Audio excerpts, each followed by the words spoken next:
Eh, Selamat siang Bapak Ibu semua. Sambil menunggu beberapa menit lagi ya, kita akan segera mulai. Mungkin 3 menit lagi sambil menunggu peserta. Baik.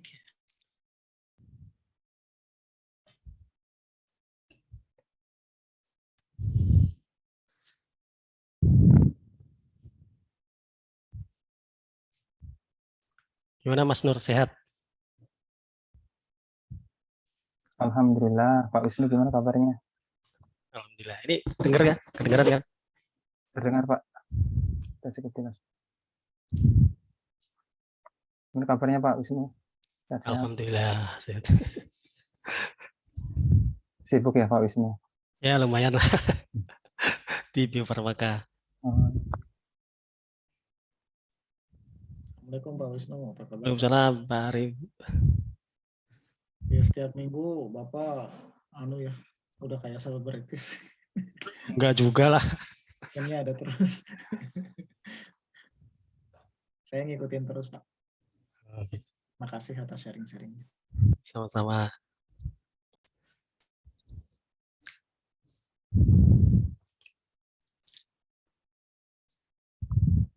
Ya, 1 menit lagi kita mulai.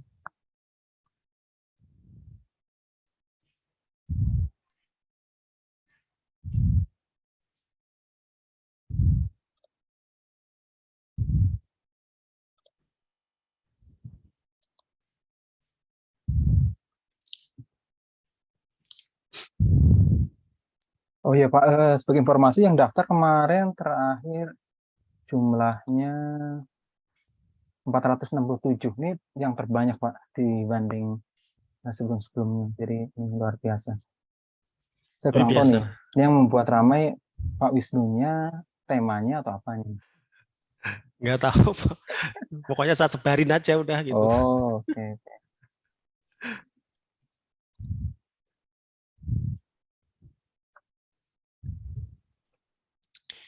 Sebenarnya kalau temanya kan Kemenkes juga sedang ini ya, inisiatif precision medicine itu ya, mungkin juga menarik juga kali.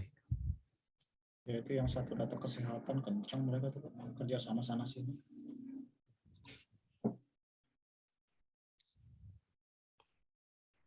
Pak Nur punten nanya ini standar penamaannya pakai NIM atau gimana Pak? Atau instansi? Oh, apanya Pak? Punten? Standar penamaan yang apa di kolom peserta partisipan. Oh iya, bagusnya memang ini ya, nama nanti underscore instansinya ya. Jadi biar memudahkan juga untuk identifikasi. Instansi kerja apa instansi menuntut ilmu nih Pak? Sepertinya bebas saja Pak. Lebih nyaman yang mana? Oke, waktunya sudah mulai ya. Saya coba buka. Assalamualaikum warahmatullahi wabarakatuh. Selamat siang semuanya, Bapak-bapak, Ibu-ibu, teman-teman semua.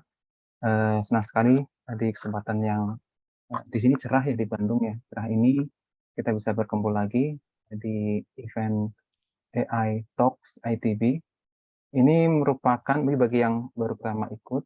Jadi Pusat AI ITB, Pusat Artificial Intelligence ITB, setiap bulan menyelenggarakan ini ya, AI Talk dengan pembicara baik dari internal ITB maupun eksternal. Nah, ini merupakan penyelenggaraan yang keempat dengan pembicara ini Pak Wisnu Anantakusuma. Nanti akan perkenalan langsung oleh beliau.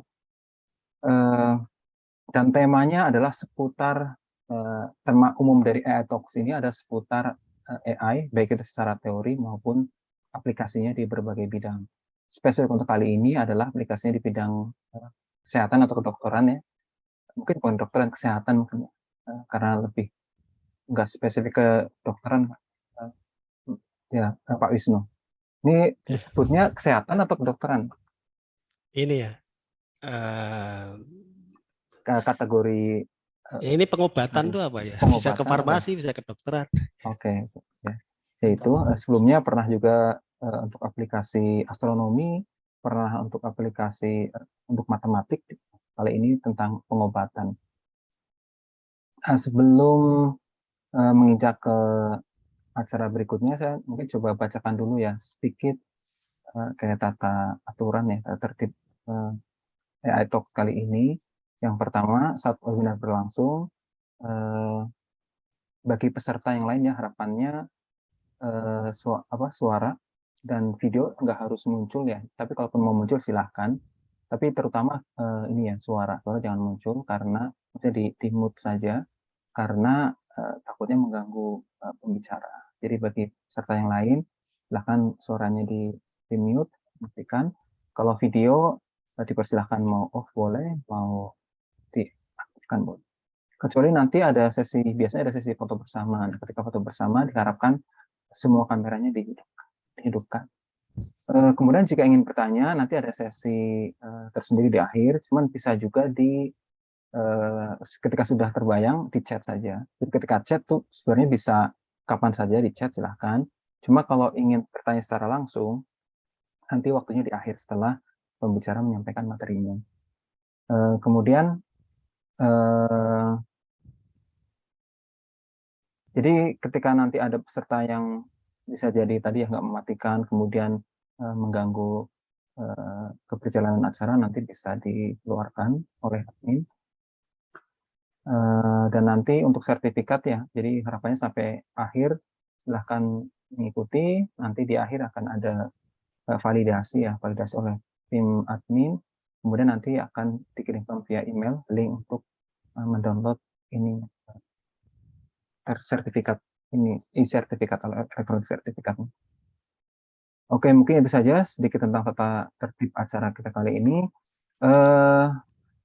Sedikit memperkenalkan pembicara kita kali ini yang sangat spesial, yaitu beliau Dr. Wisnu Ananta Kusuma.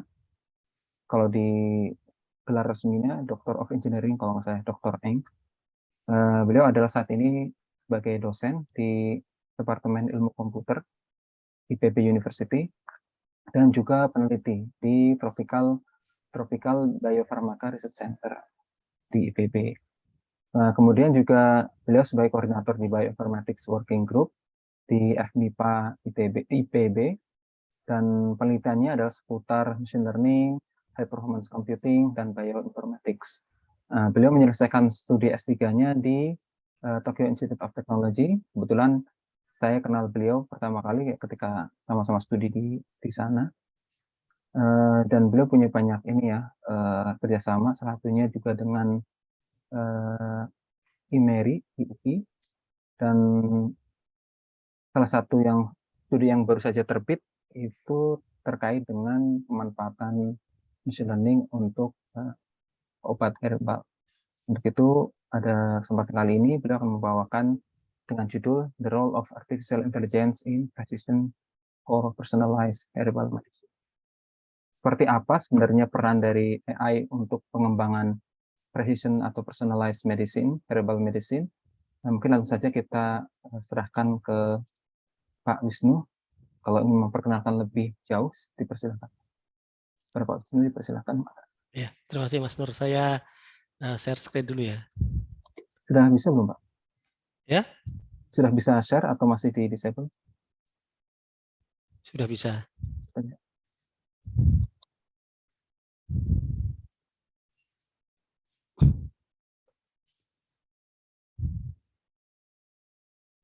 Belum ya? Belum kelihatan ya? Sudah muncul, Pak. Cuman belum di full screen.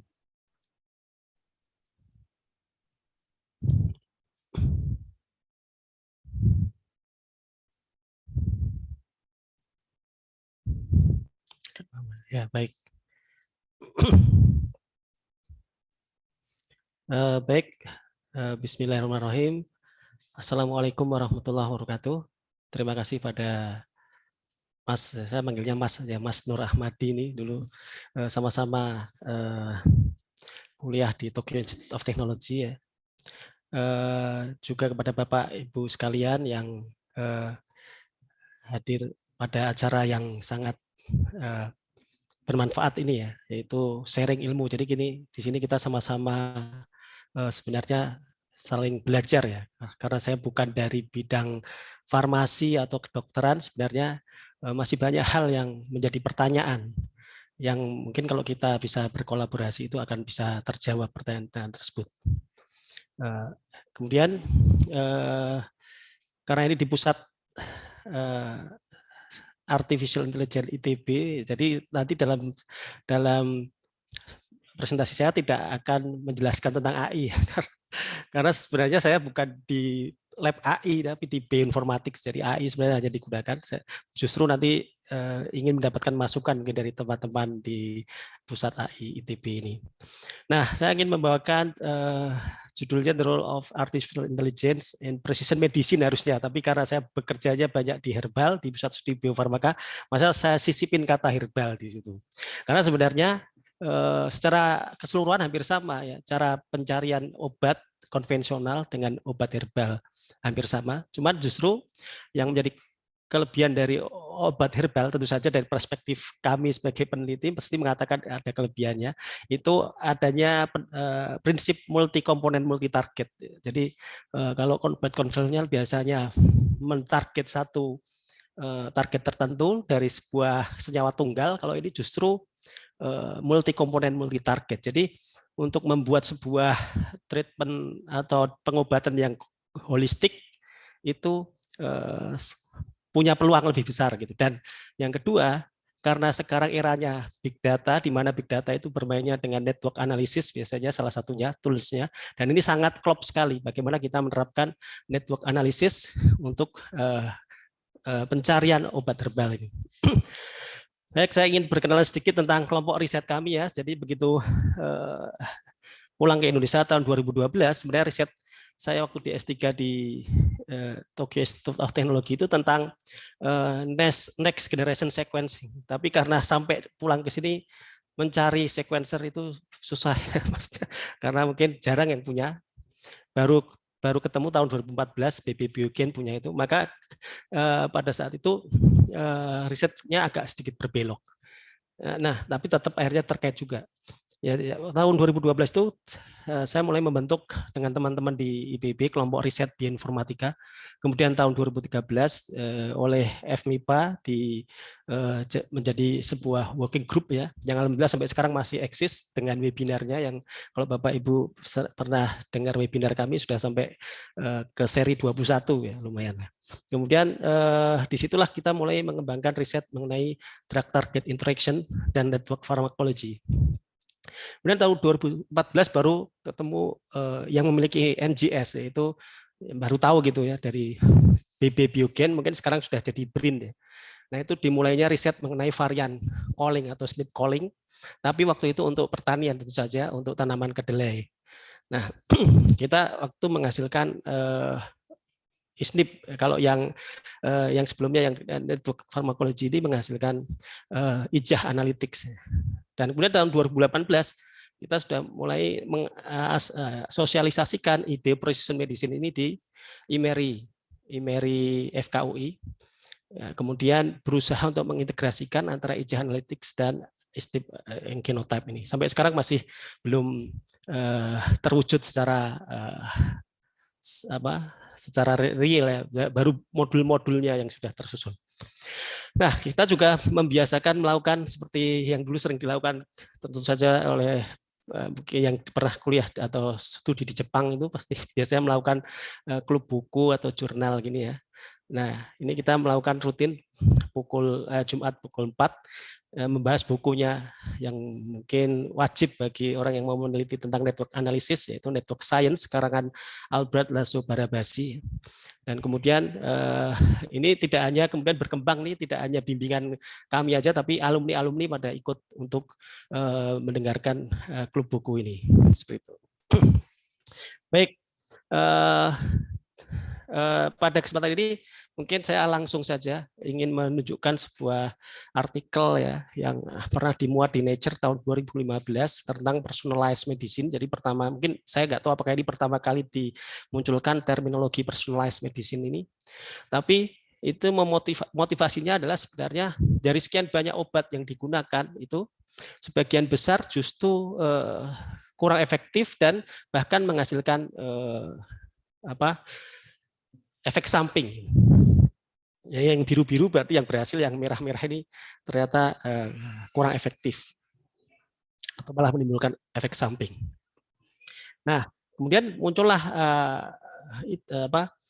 terminologi personalized medicine, atau kemudian orang lebih cenderung menyebut precision medicine, karena kalau personalized itu berarti kita harus mentreatment satu persatu individu sesuai dengan karakteristik masing-masing. Jadi ini agak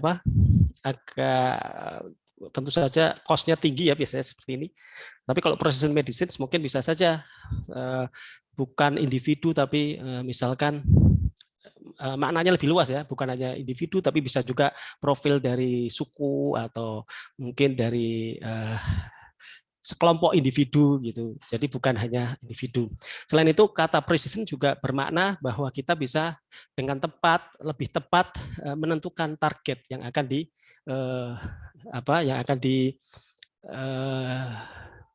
berinteraksi dengan obat yang kita cari itu, misalnya seperti itu. Jadi maknanya bisa seperti itu. Nah, sebenarnya secara mudahnya definisi dari pengobatan presisi itu adalah seperti ini analoginya ya, bukan analoginya ya, penjelasannya. Jadi kalau sebelumnya itu satu obat untuk semua. Jadi saya masih ingat waktu S1 saya di ITB, mungkin hampir sama juga di IPB ini. Kalau sakit apa-apa dikasihnya obatnya itu aja. Sakit apa ini? Sakit apa ini? Jadi satu obat untuk semua. Ya, saya termasuk yang tidak suka minum obat. Jadi, tapi kebanyakan seperti itu ya. Kita ngeluh apa, sakitnya dikasih obat ini. Ini hanya joke saja. Tapi kalau kenyataannya, misalnya orang sakit malaria diberi kina, gitu kan, kloroquine.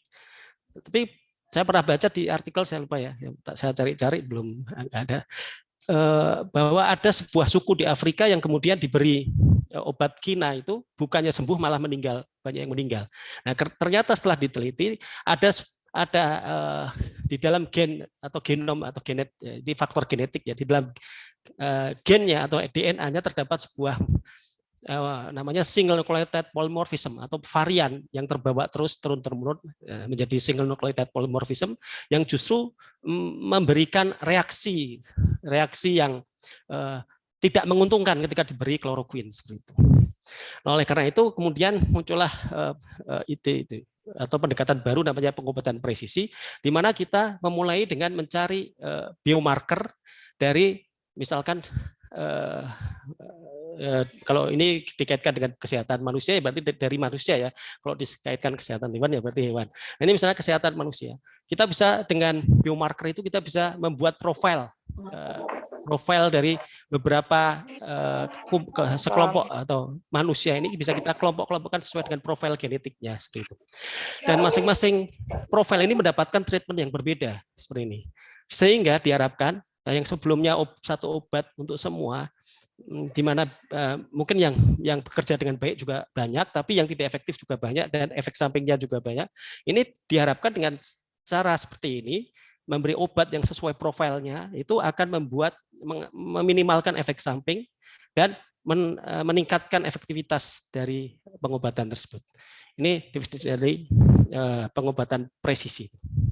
Nah, beberapa waktu lalu tanggal 14 Agustus, mungkin saya singgung sedikit, bahwa pemerintah kita melalui Kementerian Kesehatan sudah mencanangkan adanya BGSI, saya lupa itu singkatannya apa, intinya inisiatif untuk pengembangan salah satu obat.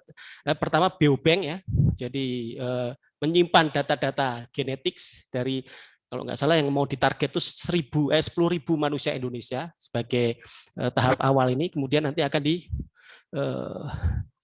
gunakan informasi itu untuk mencari marka single nucleotide polymorphism yang nanti kemudian akan digunakan informasi tersebut untuk membuat profil-profil atau menyusun profil-profil genetik. Dalam hal ini ada beberapa penyakit ya, 6 penyakit yaitu diabetes, kanker, TB atau tuberkulosis, stroke dan beberapa yang lain. Nah, itu untuk melakukan riset mengenai personalized atau precision medicine ini.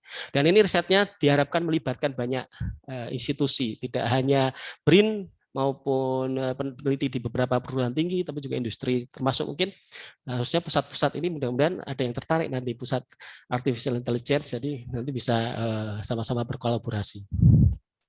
Nah, kalau kita bicara precision medicine, tadi kan kita melihat profil itu hanya dari sisi biomarker omics ya, atau data genomicsnya. Sebenarnya precision medicine tidak hanya sekedar omics ya, tapi juga mengolah data image, mengolah data sensor, mengolah data macam-macam lah, image, sensor dan lain sebagainya, itu sebenarnya mewakili phenotype memang. Sementara omics itu mewakili genotype. Jadi bagaimana kita membuat sebuah asosiasi antara genotype dengan phenotype itu yang menjadi kunci keberhasilan pengembangan precision medicine. Dan ini sebuah siklus yang terus-menerus berputar, artinya perbaikan ya, continuous improvement. Jadi karena ini sebuah pendekatan yang komprehensif dan apa yang dihadapi oleh penyakit-penyakit yang kompleks semacam kanker, diabetes dan lain sebagainya itu, maka tidak mungkin hanya bisa diselesaikan dalam waktu yang pendek ya, pasti ini akan perlu improvement seperti itu, karena yang diintegrasikan datanya banyak dan juga mungkin menghasilkan beberapa output yang perlu dievaluasi oleh multidisiplin seperti itu.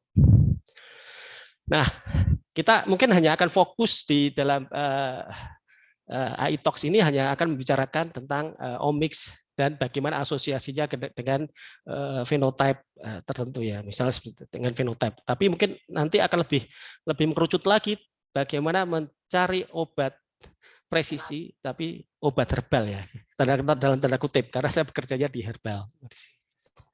Nah, omics itu terdiri dari kalau sebelumnya kalau yang mungkin dari biologi pasti mengenal sentra dogma. Jadi bagaimana DNA itu ditranskripsikan menjadi RNA kemudian ditranslasikan menjadi protein. Atau dalam hal ini genomics, kita bicara tentang genomics, transkriptomik dan proteomics.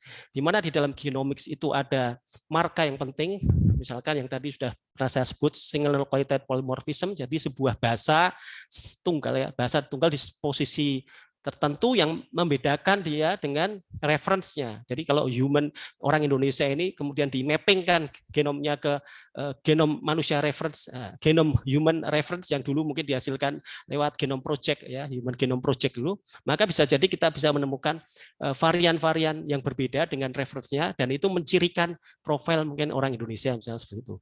Atau bisa dilihat apakah itu berpengaruh terhadap penyakit tertentu misalkan seperti itu. Juga di dalam genom kita bisa menemukan copy number varian yang banyak dipakai untuk penelitian kanker.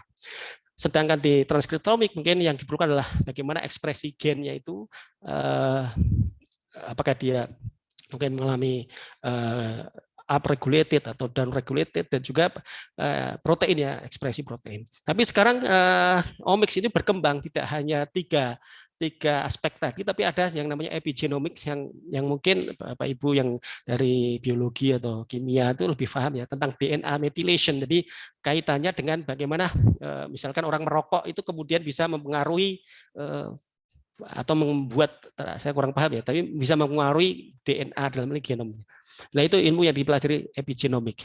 Bahkan atau juga metabolomics yang mungkin ingin mengetahui bagaimana sebenarnya senyawa-senyawa, misalnya kalau kita bicara tentang herbal, misalkan senyawa herbal mana, misalkan yang aktif itu, senyawa aktif mana yang sebenarnya bisa digunakan untuk kandidat obat dan seterusnya. Mungkin tidak aja seperti itu ya, metabolomics bisa intinya untuk mengetahui metabolit ya yang bisa berperan di dalam hal mungkin dalam hal metabolisme dan sebagainya. Dan omics ini kemudian nanti akan dikaitkan dengan phenomics ya. Phenomics tiap penyakit kan bisa beda-beda. Misalkan apakah misalkan penyakitnya kanker atau metabolic syndrome dan sebagainya, itu ada pengukuran tertentu, pengamatan tertentu yang merepresentasikan fenomik atau fenotipenya. Dan kalau kita bisa menghubungkan antara genomics dan phenomics ini, maka itu yang diharapkan bisa dihasilkan sebuah pendekatan baru tadi untuk menghasilkan atau mengembangkan precision medicine.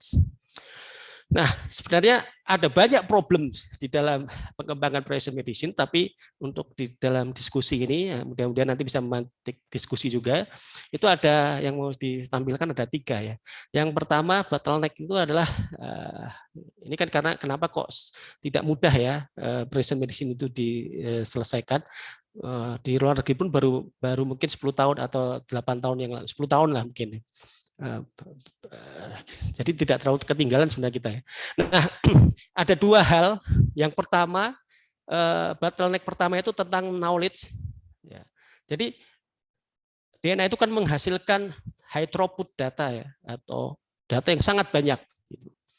Nah, bagaimana kita bisa tahu informasi apa yang penting dari high throughput data ini yang bisa kita manfaatkan untuk pengembangan precision medicine.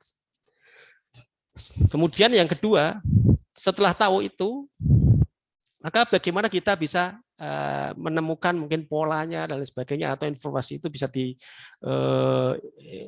disimpulkan menjadi suatu informasi yang bermanfaat bagi kita untuk menentukan kandidat senyawa obat yang mau dicari seperti itu. Jadi ada dua di topik yang atau di bagian ini yang kaitannya dengan high throughput data ini kita berurusan dengan apa sebenarnya pengetahuan apa yang bisa diambil dari high throughput data ini dan bagaimana kita bisa membangun sebuah model pemikiran dan sebagainya yang bisa mengolah pengetahuan atau informasi itu untuk menjadi menemukan kandidat-kandidat obat.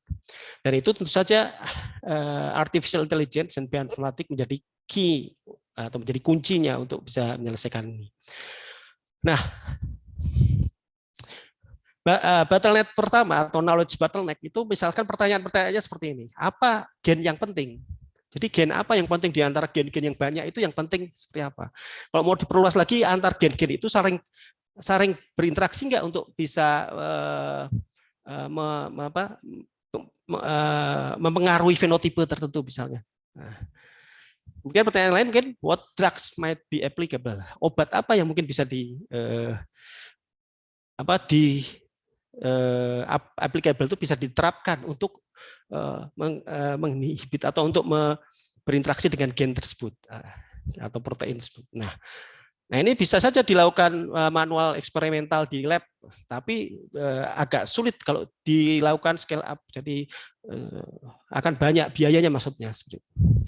Kemudian kalau yang terkait dengan reasoning bottleneck, ini kaitannya dengan personalized drug combination. Bagaimana kita mengkombinasikan obat-obatan ini, ya kan? Kalau orang yang pernah sakit kanker pasti atau TBC pasti tuberkulosis ya, pasti mungkin pernah mendapatkan obat yang banyak yang harus diminum, misalnya 10 obat. Nah, itu berarti kan, atau yang sakit COVID kemarin ada banyak juga obat-obat. Nah, terutama yang TBC ini ya. Nah, itu kombinasi yang mana yang sesuai untuk orang tersebut, yang meminimalkan efek samping. Nah, ini jelas tidak mudah kalau dilakukan secara manual. Bagaimana menguji serangkaian obat, 10 obat itu dalam sebuah eksperimental, mungkin tidak mudah ya, dan bahkan mungkin nggak tahu apakah sudah ada ini pendekatannya. Karena saya bukan orang farmasi jadi kurang paham. Tapi akan lebih mudah jika kemudian kita menggunakan bantuan komputasi ya, komputer dalam hal ini di dalamnya menggunakan machine learning atau artificial intelligence dan juga bioinformatik di sini. Nah, ini contoh alternatif solusi ya. Untuk nanti juga akan dijelaskan lebih detail di slide-slide selanjutnya tentang knowledge bottleneck. Ya. Tadi pertanyaannya kan gen apa yang penting. Nah, sementara kita sekarang mungkin saya batasi dulu ya. Pendekatan untuk menemukan obat itu kan banyak ya. Kalau ada macam-macam ya, yang konvensional maupun yang sudah modern. Nah, sementara yang kami lakukan itu adalah memanfaatkan big data ya, data yang banyak, kemudian dengan tools atau teknik network analysis. Ya, jadi itu sudah saya batasi di situ. Kalau nanti ditanya yang macam-macam saya nggak paham.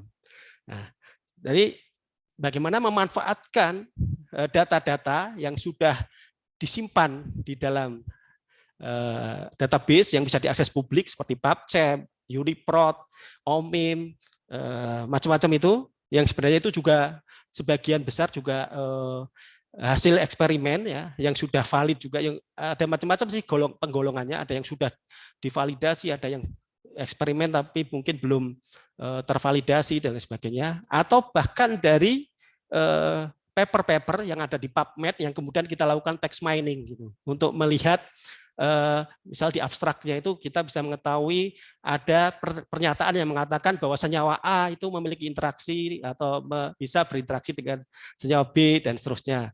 Maaf, dengan protein target B ya. Kayak itu kita bisa ekstrak kemudian kita jadikan data untuk membangun jejaring. Baik itu jejaring interaksi protein-protein dalam kasus ini what gains are important, maka yang diambil adalah jejaring interaksi protein-protein. Ya. Yang dimana nanti hasil yang diharapkan adalah kita bisa mendapatkan protein target yang nanti akan diinhibit atau diinteraksikan dengan senyawa yang kita cari, ya, senyawa obat atau herbal yang kita cari. Atau bisa menjadi biomarker yang bisa menjadi untuk diagnostik tes misalkan, atau juga untuk melihat bagaimana sebenarnya kondisi si pasien dan seterusnya. Contoh dalam kasus COVID kemarin mungkin orang akan melihat terjadinya hiperinflamasi di mana bisa melihat salah satunya adalah interleukin 6 misalkan dan seterusnya.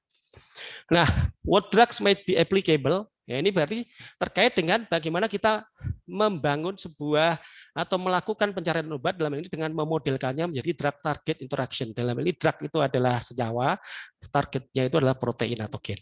Nah, seperti itu. Di mana pada sejak tahun 2013 sudah muncul terminologi yang dinamakan network pharmacology, di mana ini menerapkan prinsip-prinsip teori graf atau jejaring dan juga sistem biologi atau biologi sistem ya terhadap sistem molekuler dan sistem molekuler berikut interaksinya gitu.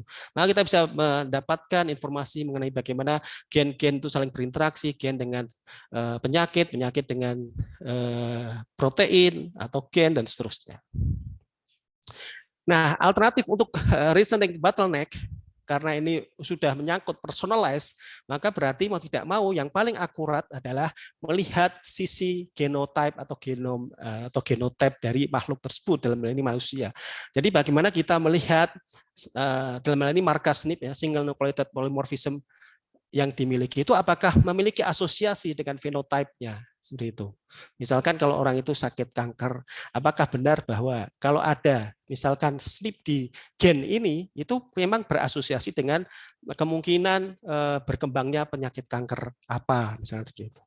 Nah, itu bisa dicari dengan GWAS study ya, GWAS study di mana kita memiliki dua grup, yaitu case control ya. Yang case itu berarti yang memiliki penyakit, kemudian yang kontrolnya yang sehat, kemudian kita lakukan sequencing dari semuanya itu dengan NGS, nanti kemudian kita ambil informasi terkait dengan SNP-nya tadi ini, sehingga nanti kita bisa tahu bagaimana sebenarnya profil dari masing-masing kelompok manusia ini. Dan ini tentu saja untuk melihat asosiasi ini akan sangat sulit kalau dilakukan selama waktu. Kita perlu bantuan artificial intelligence untuk melakukan inferensi, misalkan termasuk juga bioinformatik di sini karena kita bekerja dengan omics ya. Nah, ini contoh saja, banyak sebenarnya peran AI di precision medicine. Ini saya ambilkan contoh di paper yang saya citasi atau yang saya tunjukkan di sini ya, Artificial Intelligence for Precision Medicine in Neurodevelopmental Disorder ya. Nah, ini kita lihat bagaimana sebenarnya mungkin saya juga mau menyampaikan di sini bahwa artificial intelligence itu tidak mesti machine learning ya. Mungkin nanti bisa dibetulkan oleh rekan-rekan yang ada di pusat AI ITB ini. Jadi tidak selalu bahwa AI itu selalu machine learning jawabannya. Machine learning itu bagian dari AI ya. Sementara AI adalah yang lain-lain, misalkan search algorithm yang nanti mungkin akan kami tunjukkan penggunaannya di sini. Nah, kebetulan ini kebanyakan memang yang digunakan, yang sekarang sedang tren dan sering banyak digunakan adalah machine learning dan deep learning. Nah, kalau kita lihat di sini, ini digunakan dalam identifying causal genes. Jadi ingin mengetahui penyebab gen yang menjadi penyebab penyakit-penyakit yang kompleks itu ya, terutama misalkan diabetes mellitus, kemudian kanker. Nah, studinya berarti kita bisa melihat misalkan dari struktur keluarga ini ada keturunannya yang sakit misalkan, kemudian kita bisa melakukan case control study ya, dengan melakukan genome sequencing terhadap yang tadi ya sudah dijelaskan, yang sakit dan yang sehat. Nanti kita bisa melakukan asosiasi antara hasil dari genotype dalam ini SNP-nya dengan phenotype ini. Kemudian juga phenotypic and genetic heterogeneity. Jadi ini kita ingin melihat bagaimana ada beberapa penyakit seperti epilepsi, autis, dan juga intellectual disabilities itu mungkin fenotipnya berbeda kan, artinya fenotipnya itu berarti apa ya? Ini kan masing-masing punya apa istilahnya itu? Gejala yang ditunjukkan itu berbeda. Epilepsi itu seperti ini, autis seperti ini, dan lain sebagainya. Nah, itu ingin dilihat bagaimana sebenarnya perbedaan genetiknya itu untuk melihat penyakit-penyakit seperti apakah bisa terlihat di dalam genetiknya. Ini juga perlu bantuan machine learning, ya machine intelligence, misalkan dengan clustering atau classification model. Kemudian polygenic risk score and gene interaction. Nah, ini untuk melihat bagaimana interaksi antar gen-gen, ya antara gen. Ya, ini dia perlu memerlukan informasi ekspresi gen, kemudian regulatory omic database, kemudian population skill mutational database. Nah ini juga perlu machine learning di sini. Juga drug discovery ya, drug discovery ya, misalkan dari apa yang sudah diprediksi tadi, kemudian dilakukan pengujian in vitro, in vivo dan sebagainya, modelnya, karakteristik genetik mutasinya juga. Nah, bagaimana mengasosiasikan antara mutasi, karakteristik mutasi genotipnya dengan hasil in vivo, in vitro, yang tentu saja in vivo, in vitro ini kan menunjukkan fenotipenya yang diamati kan, hasil diamati. Ini memerlukan machine learning juga algoritma yang menginferensi atau menginferensi biomarker. Nah, sedangkan kalau kita melihat bagaimana sebenarnya precision medicine itu didekati, sebenarnya ini sebuah pendekatan yang komprehensif ya, multi level dan multi scale omics. Jadi melibatkan banyak omics dari mulai genomics, transkriptomics, proteomics, metabolomics, terus perspektifnya dari mulai yang paling kecil molekuler naik ke seluler sampai ke disease, atau sebaliknya kadang kita meneliti atau mengamati atau menganalisis disease-nya dulu baru ke bawah, yang akhirnya semua diasosiasikan dengan fenotype-nya. Jadi cara berpikirnya bisa vertikal, bisa horizontal, bisa dari atas dulu, bisa dari bawah dulu. Yang kemudian hasilnya semua itu diasosiasikan dengan fenotipe. Dan ini tentu saja perlu artificial intelligence di sini untuk bisa menghasilkan misalnya kandidat obat untuk prevention atau pencegahan, untuk prediction atau treatment. Nah, ini sebagai contoh ya, misalnya dalam kasus COVID kemarin. COVID itu kan ternyata kalau orang bilang penyakit yang berwajah 1000 karena ternyata banyak gejalanya. Nah, kalau kita bisa mulai dari bawah dengan melihat misalnya apa sih perbedaan mutasi yang terjadi di virusnya itu, dan bagaimana dia berefek ke dalam proses biologinya. Nah, dalam artinya misalnya antara Omicron dengan Delta itu kan beda. Nah, bagaimana itu sebenarnya mereka itu ketika masuk ke tubuh seperti apa? Atau malah dari atas dulu. Karena orang melihat kalau orang mengandung punya penyakit komorbid maka jadi parah. Nah, kita bisa menganalisis kira-kira komorbid apa sih yang bisa memperparah COVID ini, misalnya seperti dalam kasus ini. Kemudian baru hasil dari penyakit komorbid dan COVID-nya itu kemudian kita lihat protein-protein apa yang merepresentasikan atau banyak terlibat di dalam kejadian penyakit-penyakit tersebut. Nah, itu yang kemudian kita analisis dan jadilah beberapa kandidat protein target ya, yang kemudian nanti akan ditarget oleh senyawa yang kita cari, misalkan yang coba kita cari, atau dari bawah ke atas juga bisa. Nah, nanti akan ditunjukkan oleh penelitian kami pendekatan seperti ini, meskipun tidak mohon maaf tidak bisa semua ini terkait dengan kanker semua atau semua ini terkait dengan COVID semua, karena kecepatan penyelesaian penelitiannya berbeda-beda. Jadi ada yang terutama publikasinya sih. Jadi yang ini sudah terpublikasi dulu, yang ini belum. Akhirnya kita terpaksa ya untuk contoh-contoh ini kadang penyakitnya beda-beda atau yang dibicarakan beda-beda. Tapi sebenarnya pendekatannya hampir sama. Gitu. Nah, baik. Nah, sekarang kita mau masuk ke apa itu namanya precision herbal, mohon maaf nih ya. Precision, ini gerak-gerak sendiri. Nah ini precision saya tambahin herbal medicine ya, karena kami bergeraknya di situ.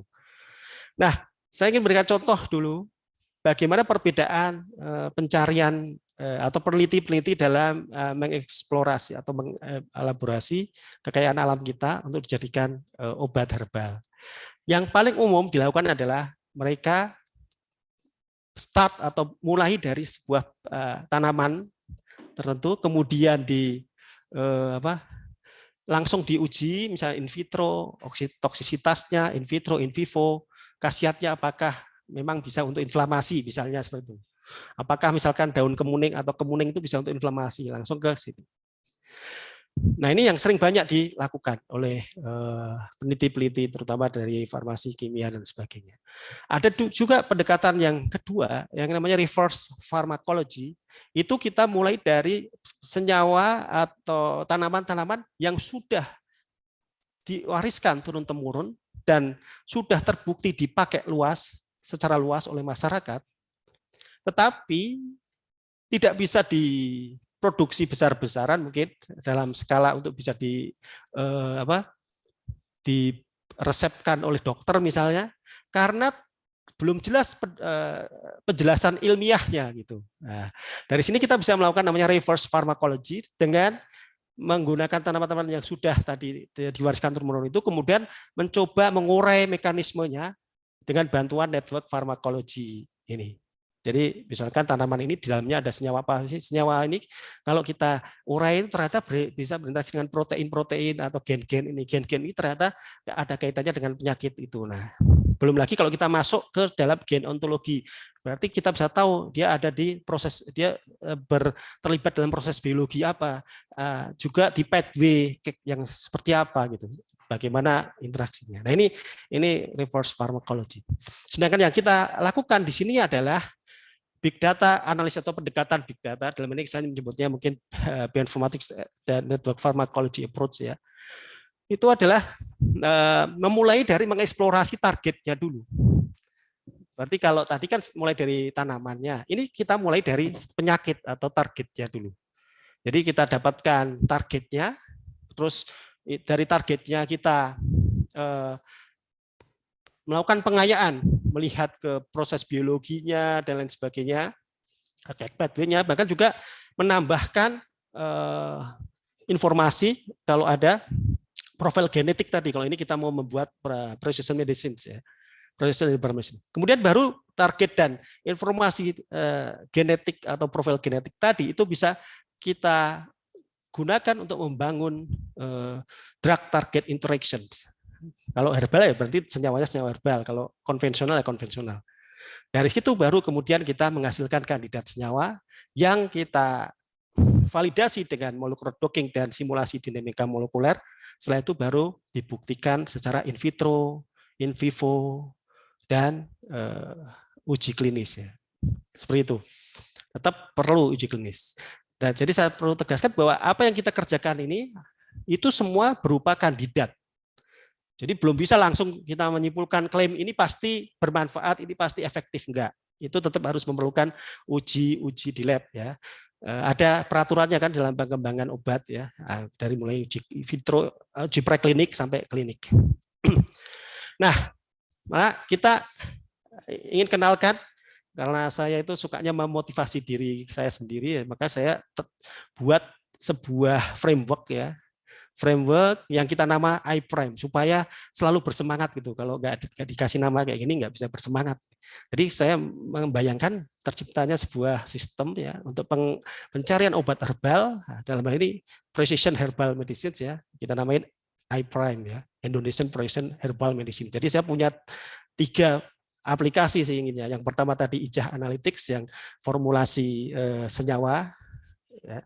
Kemudian yang kedua itu SNP yang tadi untuk profil genetik, dan ujungnya adalah iPrime Precision Medicine. Dan ini sudah sebenarnya dibangun sejak tahun 2013.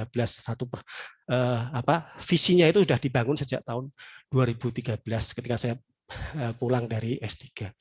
Nah, yang pertama dilakukan, nah ini mungkin karena berjalan waktu, apalagi setelah ada COVID, tadinya kan saya nggak pernah berpikir adanya bagaimana kita kerja ke arah penyakit dulu. Tadinya mulai dari sini, protein target. Tapi karena ada kasus COVID ini, pemikiran kita berkembang. Ternyata mungkin kita bisa memulainya dari mendeteksi penyakit komorbidnya dulu, sehingga nanti bisa menghasilkan beberapa penyakit, dan penyakit itu nanti bisa kita dapatkan gen atau protein-protein targetnya, sehingga diharapkan kita itu tidak hanya menyembuhkan COVID itu, ini dalam ini kasusnya COVID ya, ke target protein tertentu, tapi ke banyak target, karena kenyataannya adalah COVID ini menghasilkan hiperinflamasi yang mungkin terkait banyak target atau yang komponen yang bermain di situ. Dan ini cocok banget dengan karakteristik herbal ya, di mana di dalamnya juga ada mengandung senyawa.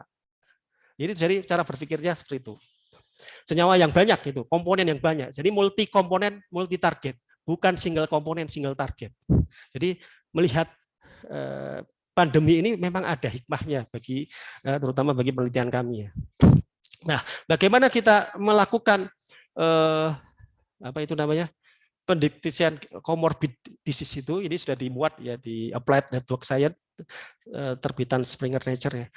Ini menggunakan algoritma pendeteksian komunitas. Jadi ini analogi ini sebenarnya, bahwa penyakit-penyakit itu bisa dianggap sebagai sebuah objek yang kemudian kalau kita bisa temukan di antara network yang kompleks itu, kumpulan-kumpulan, maka itu bisa jadi itu adalah komunitas, dan di dalam komunitas itulah sebenarnya yang paling saling mempengaruhi gitu. Jadi kalau ada penyakit A, terus di dalamnya ada beberapa, dalam satu komunitas itu adalah B, C, D, E, dan kemungkinan B, C, D itu mempengaruhi A juga, seperti itu. Itu dugaannya, hipotesisnya seperti itu. Maka kita melakukan pengumpulan data dari paper-paper yang ada di yang sudah dipublish ya melalui Pubtator dengan kuncinya comorbid lung cancer ya, kita ke arah kanker ini. Kemudian dilakukan cleaning, kemudian kita bangun jejaringnya, similarity matrix ya. Jadi cara menghitung sebuah penyakit ini gunanya gunanya untuk menjadikan network penyakit-penyakit itu. Jadi kalau nilai similarity itu di atas 0, threshold tertentu, kalau di sini saya lupa 0,5 kalau nggak salah, 0,5 maka dia dianggap punya interaksi.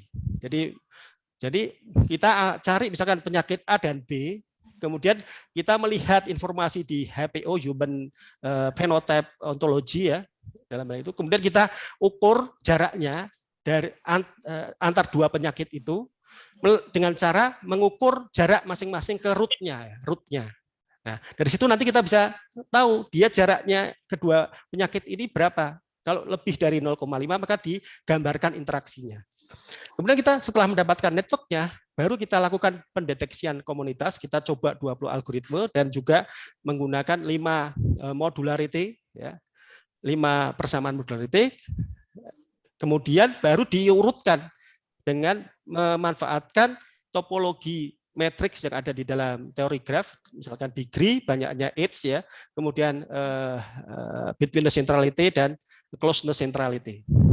Dari situ yang tertinggi adalah algoritma ini ya, yang paling punya tinggi. Kalau kita lihat hanya ada satu algoritma yang hasilnya agak jauh berbeda, yang lainnya tuh mirip-mirip ya. Warna itu bukan jadi patokan ya.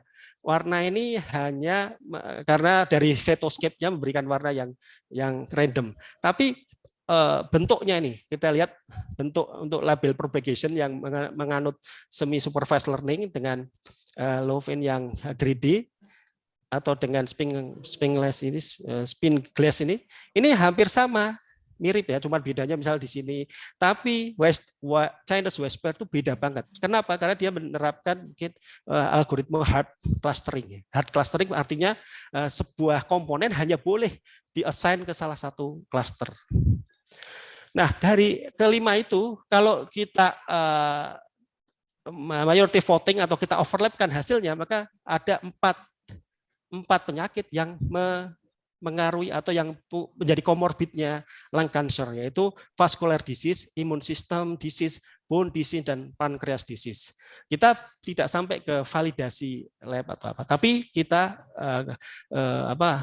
konfirmasi ke studi literatur dan juga ke topologi penyakit itu memang mereka berada di suatu yang dekat yang bisa menjadi komorbid, yang jadi komorbid dari lung cancer itu. Nah, inilah yang kemudian nanti akan kita pakai seharusnya lung cancer dan 4 penyakit ini untuk mendapatkan protein-protein atau gen-gen yang nanti akan menjadi target atau biomarker yang mau kita cari. Nah, tahap kedua adalah, masih ada waktu ya Pak? Mungkin sedikit lagi. Masih ada Pak. Ya. Tahap kedua adalah menemukan atau memilih protein target. Ini yang pernah kita coba pakai topologi Skyline, yang artificial intelligence pakai clustering. Kalau Skyline ini, kalau yang pernah melihat mendengar maximum point problem atau convex hull ya, itu metodenya kayak gitu. Nah, bagaimana itu dilakukan? Kemudian juga dilakukan enrichment analysis menggunakan gen ontologi dan KEGPAT. Jadi ceritanya setelah dapat komorbid penyakit ini, kita mau cari penyakit atau protein-protein targetnya. Jadi maka kita ambil protein-protein dari penyakit-penyakit tersebut, kita bangun networknya, kemudian kita analisis lagi. Cuman dalam contoh ini kita nggak pakai cancer lagi karena belum selesai yang cancer. Yang sudah adalah yang COVID. Sementara yang penyakit tadi yang komorbid penyakit itu yang COVID-nya belum publish, jadi agak susah juga mau melaporkan juga. Nah, akhirnya kita mungkin intinya adalah caranya aja ya, tapi penyakit atau domain penyakitnya berbeda-beda. Nah, ini pemilihan protein target dengan analisis protein interaction, dan ini kita ngumpulin data tadi dari penyakit tadi ya, kalau ini kan COVID aja ya. Kemudian di pre-processing biasa, kemudian kita lakukan cluster one. Kalau ini menggunakan soft clustering ya. Jadi protein itu bisa ada di beberapa cluster karena memang karakteristik protein kayak gitu ya. Jadi bisa ada di beberapa cluster seperti itu. Dan ini menerapkan kohesivitas untuk bisa menentukan clusternya. Kemudian baru setelah itu ditemukan protein, kemudian di ranking pakai overall centrality. Overall centrality itu kita menyatukan nilai-nilai between centrality, degree, dan lain sebagainya itu ke dalam sebuah persamaan untuk meranking hasil dari protein-protein yang tercluster tadi. Setelah itu baru di enrichment dengan kita memperluasnya dengan mengambil data-data proses biologi, kemudian komponen seluler, KEGPAT, dan sebagainya. Karena itu sangat besar, maka terbentuklah K-partit graph. Ya. Kemudian kita terapkan fuzzy K-partit algorithm untuk mendapatkan klaster-klaster selanjutnya. Dari situ kemudian kita dapatkan ini protein-proteinnya, antara lain ada 20 protein. Pada klaster pertama itu ada interleukin 6 yang sering kita dengar muncul, dan juga ini IF16. Dan kalau kita lihat bagaimana fungsi molekuler, komponen seluler, dan proses biologinya, sebagian besar memang terkait dengan sitokin ya, badai sitokin seperti itu. Ya, itu. Nah, kemudian yang selanjutnya kita melakukan asosiasi genotipe dan fenotipe. Nah, sebelumnya tentu saja kita harus mendapatkan SNP-nya itu sendiri ya. SNP-nya itu banyak sekali pipeline-nya. Sebenarnya kami juga mengembangkan sendiri yang tadi namanya SNP. Setelah itu baru SNP-nya ini kita asosiasikan dengan fenotipenya. Dan ini berarti kita ada di level molekuler. Nah, apa yang dilakukan adalah menggunakan ini tujuannya adalah SNP ini mau kita asosiasikan dengan fenotipe seperti itu. Nah, karena dulu belum mendapatkan data real ya, maka kita pakai data simulasi. Data simulasinya bukan kita main-main sendiri simulasi, tapi dari paper yang sudah terbit di PMC Bioinformatics kalau tidak salah ya. Oliveira, ini miliknya Oliveira. Nah, jadi apa sih problemnya sebenarnya? Kan SNP itu banyak, misalkan ada ribuan SNP. Fenotipenya ini angka fenotipenya. Jadi setiap sampel ini ada SNP-nya dan setiap ada misalkan kalau ini kan yang kita ambil fenotipenya misalkan apa itu misalnya kalau dalam kasus diabetes misalnya insulin tolerance misalnya seperti itu ya misalnya, maka kita ingin tahu asosiasi antar SNP ini dengan fenotipenya ini. Nah, yang jadi masalah adalah kalau cuma ingin tahu antar satu SNP dengan fenotype itu mungkin tidak terlalu sulit, tapi kita itu yang terjadi seringnya adalah epistasis. Jadi bahwa fenotype itu dipengaruhi oleh interaksi antar gen-gen juga. Nah, interaksi antar SNP mana itu yang paling berpengaruh terhadap fenotype itu yang ingin kita cari. Nah, kalau kita bangkitkan semua kombinasi, maka itu menjadi sangat kompleks 2 pangkat M ya, di mana M-nya adalah SNP-nya. Dan kalau ini kalau dilakukan pakai exhaustive search, nah maka yang dilakukan adalah kita melakukan reduksi dulu dari SNP yang misalkan jumlahnya M atau ribuan itu kita reduksi, tapi reduksinya tidak asal reduksi, dalam ini menggunakan AI, random forest, dan juga kemudian diseleksi menggunakan sequential forward floating selection, di mana ini merupakan kombinasi dari sequential forward selection dan sequential backward elimination yang selama ini punya problem nesting efek, yaitu sering itu aja terus yang dikepilih itu. Jadi tidak mengeksplor ruang pencarian yang luas. Nah, akhirnya dari situ kemudian terpilihlah SNP tadi, termasuk kombinasinya, yang kemudian diregresikan dengan menggunakan support vector regression. Nah, kalau kita lihat di sini dengan simulated phenotype yang tanpa epistasis, artinya cuma untuk single SNP, maka yang dari simulasi itu adalah SNP 1, 10, 20 dan seterusnya ini. Sementara yang epistasis yang tertinggi adalah kombinasi SNP 3, 4, 5, 9, 12. Nah, ini kita bandingkan dengan benchmarknya Oliveira yang memang jadi benchmarknya, yang waktu itu mereka gagal, banyak terjadi false positif ya, dan gagal menemukan epistasis yang 5 ini. Kemudian ini kita perbaiki waktu itu pakai metode gravitational search algorithm yang ininya hampir sama tapi masih tetap ada. Ini dan propose method yang tadi menggunakan random forest dan SVR tadi dan juga SFFS itu telah berhasil mengidentifikasi yang without epistasis dan 3 dari 5 yang epistasis. Dan itu kemudian coba kita terapkan dengan data, tapi sekali lagi kita nggak punya data manusia, datanya data tikus ya. Ya, seperti itu. Akhirnya kita bisa menemukan beberapa protein atau gen yang memiliki asosiasi dengan insulin tolerance di diabetes seperti itu. Kemudian baru setelah itu, setelah kita dapatkan target-target ya, kita bangun sebuah model drug target interaction ya. Jadi drug target interaction dalam kasus ini kalau bedanya apa dengan senyawa herbal dengan ya sebenarnya kalau dalam kasus mesin learning ini nggak ada bedanya karena semua nanti direpresentasikan dalam bentuk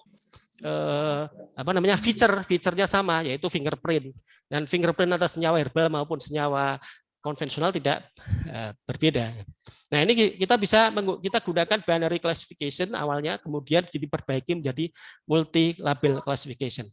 Apa sih sebenarnya isunya? Isunya adalah sebenarnya ketika kita membangun sebuah network antara senyawa dengan protein ini, banyak sekali informasi interaksi yang nggak ada gitu. Yang ada itu cuma sedikit. Oleh karena itu seharusnya kita lakukan prediksi interaksi itu. Nah, ini sudah dimuat di ini yang kerjasama dengan IMERI FKU ya, dimuat di BMC Complementary Medicine and Therapies baru saja ini tahun 2022. Padahal kita mengerjakan tahun 2020, submitnya bulan Mei tahun 2020, tapi baru diterima 2022 dengan mengalami 6 kali review. Lumayan panjang jalannya. Nah, ini kita melakukan metode yang berlapis ya. Dari pihak IPB melakukan ini, ya, menggunakan machine learning, dari pihak UI melakukan ini yang mungkin sering dipakai oleh orang-orang farmasi ya, menggunakan pharmacophore modeling. Kemudian ketiganya hasilnya yang merupakan hit compound-nya diuji pakai docking. Nah, kalau dari kami, maka kita ambilnya dari paper-paper yang waktu itu tahun Februari 2020 di awal-awalnya terjadinya COVID ya.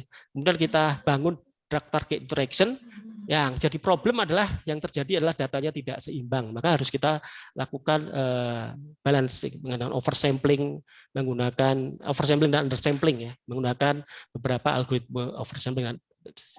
Nah, ini yang menjadi fiturnya ya. Kalau kita punya senyawa misalkan ribavirin gitu ya, kita bisa menggunakan fingerprint PubChem yang ada 881 kolom gitu.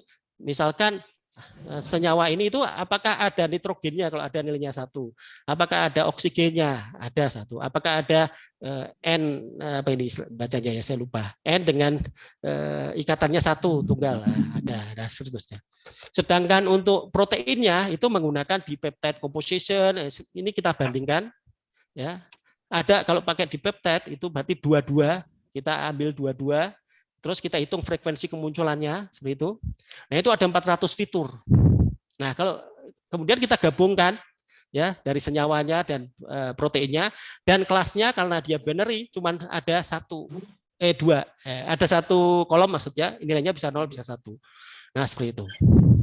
Nah, ini kemudian kita terapkan menggunakan beberapa metode yang berbeda, random forest, multilayer perceptron, SVM. Kemudian hasilnya voting, majority votingnya itu yang dijadikan hasil prediksinya itu.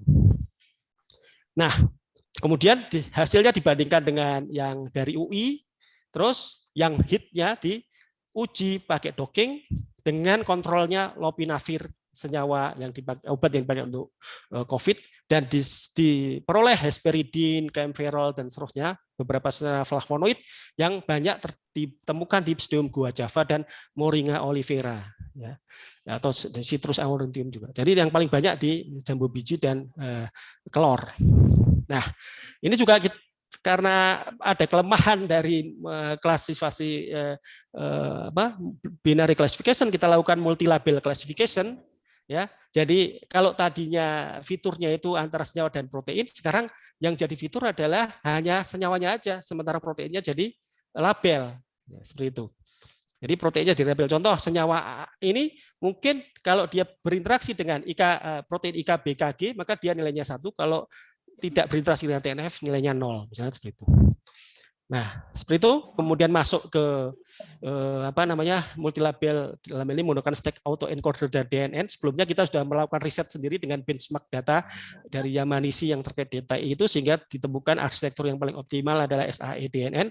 Ini kita pakai di sini, kemudian dihasilkan untuk prediksi senyawa herbalnya itu ada rutin, ya.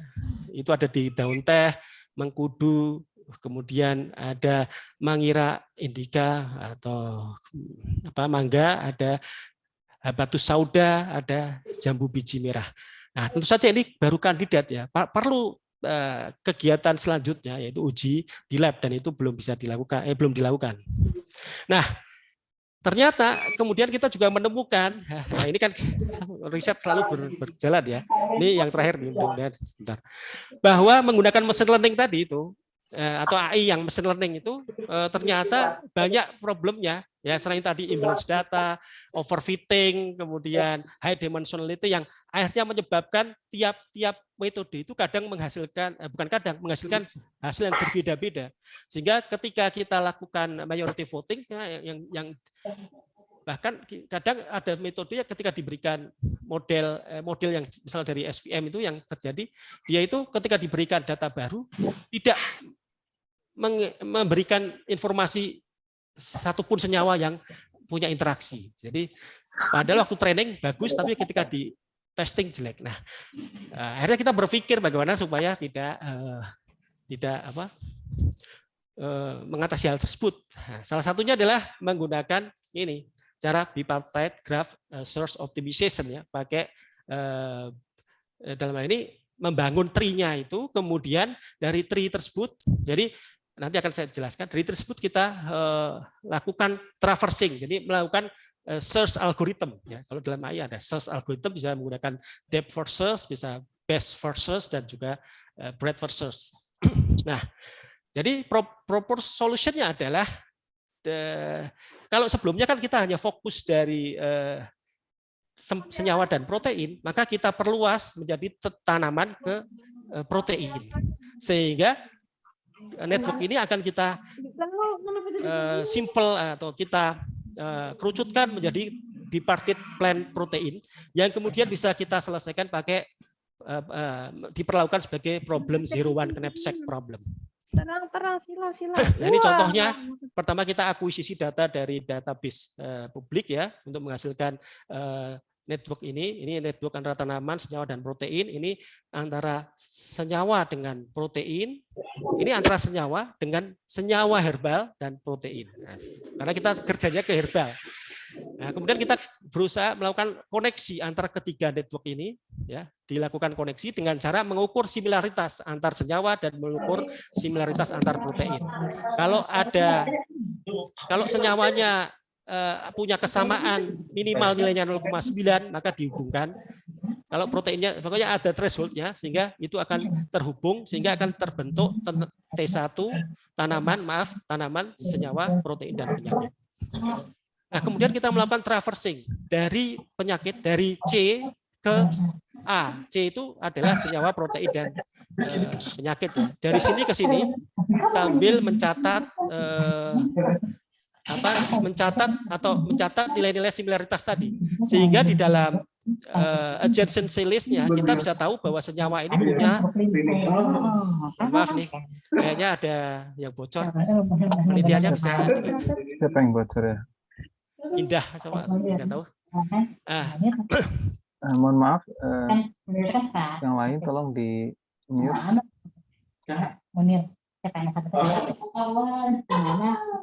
Coba cari. Oke, saya lanjutkan aja dah. Udah. Ya, baik. Dari senyawa kemudian dicatat ini nilai-nilai similaritasnya sampai akhirnya kita menghasilkan seperti ini. Jadi ada di dalam adjacent list itu ada hubungan senyawa dengan protein dan tanaman dengan protein, sehingga nantinya kita bisa melakukan tiap-tiap tanaman itu kita hitung skor formula jamunya dengan cara menjumlahkan skor-skor similaritas itu yang diperoleh dari graph traversing tadi. Seperti itu. Sehingga nanti yang kita peroleh adalah seperti ini. Misalkan ada tanaman Leucaena glauca, ya itu adalah nama tanaman dengan indeksnya identitasnya seperti ini. Kemudian protein yang ditargetnya seperti ini. Kemudian bobot proteinnya seperti ini dan bobot age-nya adalah seperti ini. Nah ini yang menjadi informasi yang kemudian kita lakukan search algorithm, kita terapkan DFS, BFS dan Bradford search ya. Tapi sebelumnya dilakukan pruning karena kalau enggak kalau melakukan complete search akan lama banget. Apalagi kalau kombinasinya tidak cuma dua tanaman, 4 tanaman ya. Infrastruktur kita hanya baru mampu 4 tanaman. Seperti itu. Nah, akhirnya diperoleh untuk 2 tanaman itu yang paling ini terkait dengan diabetes mellitus ya. Itu yang paling tinggi skornya adalah Citrus aurantium dan Mangifera indica, mentarget 11 protein dari 14 yang tadi sudah ditemukan sudah dipilih targetnya lewat prosedur sebelumnya. Kemudian Angelina, kalau yang 3 Angelina sinensis, Citrus aurantium dan Mangifera indica juga. Sementara kalau yang 4 Angelina sinensis, Citrus aurantium, Glycyrrhiza aurelensis dan Mangifera indica. Dan ini dari 14 protein target kita berhasil mentarget 13.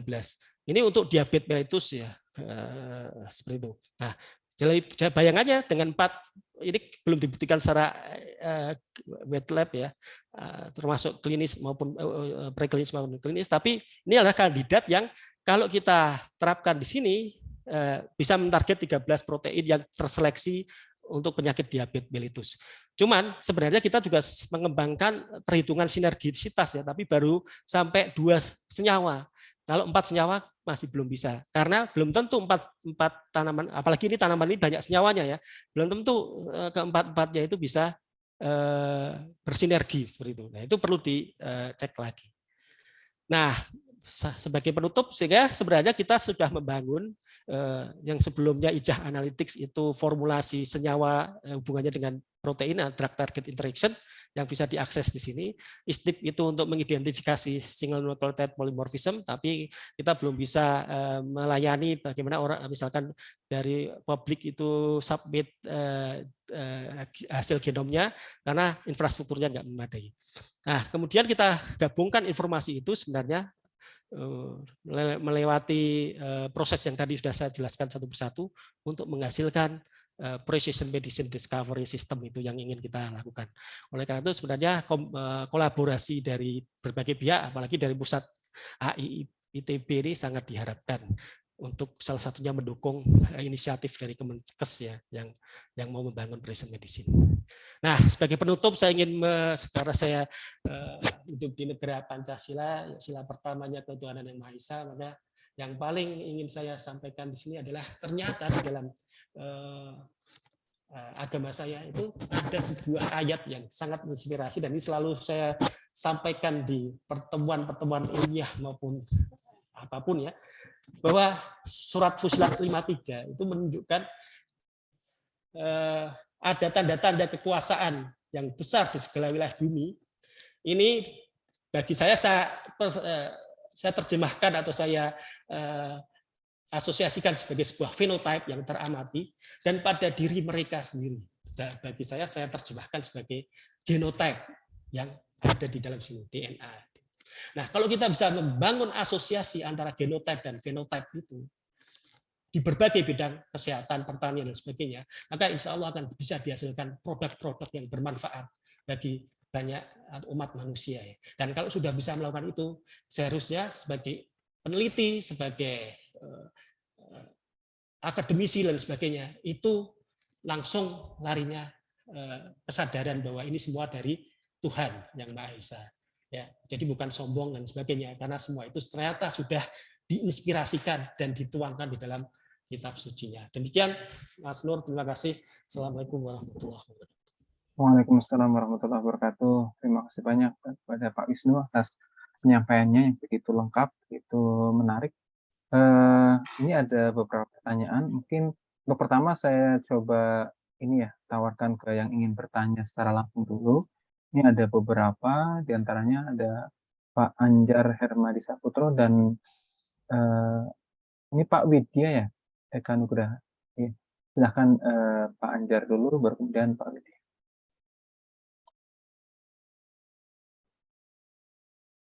Ya, terima kasih atas kesempatan yang banyak. Presentasinya sangat menginspirasi kami sekali, gitu ya.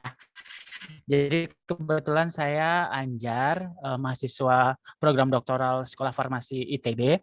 Saat ini juga saya sedang meneliti terkait tentang docking juga, maksudnya molecular docking maupun molecular dynamics juga terkait virus HCV, Pak, dengan menggunakan beberapa senyawa bahan alam, gitu ya. Jadi sangat berkorelasi sekali dengan apa yang Bapak sampaikan tadi. Jadi yang ingin saya tanyakan itu Pak, pertama tadi kan Bapak sudah menyinggung beberapa, contohnya COVID, diabetes mellitus. Nah, pertanyaan penyakit-penyakit lain gitu, misalnya contohnya seperti saya yang hepatitis C, misalnya seperti itu Pak. Itu pertanyaan saya yang pertama. Kemudian yang kedua, tadi kan Bapak kan memaparkan bahwasanya di akhir tadi kalau misalnya tadi ada campuran beberapa ini ya Pak, tumbuhan gitu ya Pak ya. Nah itu kalau misalnya boleh tahu Pak, itu nantinya akhirnya nanti itu komposisi dari berbagai macam tumbuhan itu tuh apakah sama gitu ya kalau misalnya mau diformulasikan seperti itu ya, ataukah nanti itu akan ada perbandingan gitu misalnya kayak misalnya yang paling di antara 4 tumbuhan ini misalnya ada A, B, C, D, yang paling dari hasil AI-nya tadi itu yang paling berpotensi itu misalnya A gitu. Jadi komposisi A lebih besar dibandingkan 3 yang lain gitu. Seperti itu Pak. Atau bagaimana gitu Pak? Mohon pencerahan. Terima kasih banyak Pak. Ya. Selamat siang. Baik, langsung aja Mas Nur. Ya langsung aja Pak, biar nggak lupa. Ya terima kasih Mas Anjar ya, saya panggil Mas Anjar ya. Terima kasih pertanyaannya. Yang pertama langsung saja terkait dengan hepatitis C itu saya belum pernah melakukannya ya. Tapi kalau yang penyakit degeneratif seperti hipertensi, kemudian hipertensi, Alzheimer, Parkinson, juga termasuk obesitas dan sebagainya, itu kita sudah melakukan, tapi baru sampai ke tahap seleksi protein target yang kemungkinan bisa jadi biomarker. Tapi belum juga dipublikasi. Ada beberapa yang sudah dipublikasikan seperti Parkinson dan Alzheimer, tapi yang lain-lain belum. Nah, diharapkan mungkin dalam waktu dekat, dan itu perlu banyak kolaborasi ya, karena terus terang ya, ini kita hanya bisa mengklaim bahwa ini hanya kandidat atau ya kandidat yang harus ditindaklanjuti gitu. Kalau enggak ya akhirnya cuma jadi paper aja ya. Nah, terima kasih. Kemudian yang kedua, benar apa yang ditanyakan Mas Anjar ini, itu kan baru menunjukkan ini loh kira-kira tanamannya, ya kan? Soal bagaimana berapa dosisnya kan gitu, atau komposisi masing-masing. Nah itu belum juga di situ. Itu perlu penelitian lain, mungkin pakai desain eksperimen atau desain apa saya lupa ya. Atau bisa juga lewat nanti ke metabolomics, kalau misalnya kita ingin tahu bukan hanya tanamannya saja, tapi juga senyawa metabolit apa yang ada di misalnya di mangga atau di mana jeruk tadi yang memang nanti bakal menjadi senyawa aktif yang dipakai gitu. Seperti itu. Jadi ini baru penelitian awal yang nanti harus dilanjuti, apakah lewat penelitian yang lain yang tentu saja berbasis wet lab biasanya. Seperti itu aja. Jadi tapi sebenarnya pertanyaannya bisa menarik kalau seandainya sejak awal kita membangun grafnya itu sudah menyertakan informasi yang akhirnya jadi bobot gitu, sehingga pas keluar itu tidak tanaman A sampai 4 tadi itu bobotnya sama semua kan dianggapnya gitu. Enggak, tapi bisa lewat bobotnya itu. Jadi pakai graf weighted graph yang benar-benar mengkaitkan dengan substansinya gitu. Tapi tentu saja itu perlu membaca banyak paper-paper lagi ya, bagaimana kita bisa merepresentasikan graf seperti itu. Mungkin itu Anjar. Tapi terima kasih itu idenya ya. Jadi kepikiran. Oke. Ya, terima kasih banyak Pak Wisnu. Ya, sama-sama. Ya, silakan selanjutnya kepada Pak Wisnu.